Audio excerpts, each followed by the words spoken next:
বৃষ্টির ভেতরেই চলছে বেচাকিনি। এই যে এখানে মাছ বিক্রি হচ্ছে, মুষলধারে বৃষ্টি হচ্ছে, এর ভিতরে কিন্তু সকালবেলার এই বাজার একদম এলোমেলো করে দিয়ে গেল। এই যে মাছ এখানে দেখতে পাচ্ছেন, এই সবাই দোকানে দোকানে গিয়ে বসে আছে।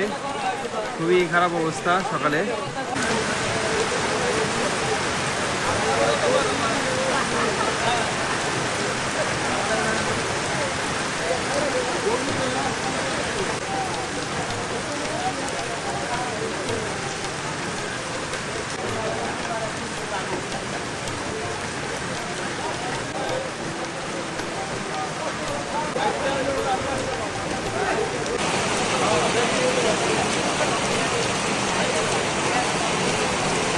বৃষ্টিতেই বেচাকিনি চলছে।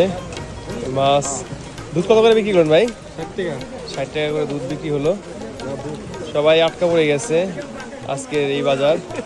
গ্রামের মানুষ সকালবেলা বাজার থেকে সবজি, মাছ, দুধ নিয়ে রান্না করে। এই যে 100 টাকা ভাগা বিক্রি করতেছে পুকুরের মলা মাছ। বৃষ্টি থেমে গেছে, এখন আবার সবাই বেচাকিনি শুরু করবে। এই যে মাছ বিক্রি শুরু হয়ে গেছে, এপাশে দুধ বিক্রি হবে, এখানে সবজি, এপাশে সবজি, কাঁঠাল, সবাই কিন্তু আবার বেচাকিনি শুরু করে দিলেন।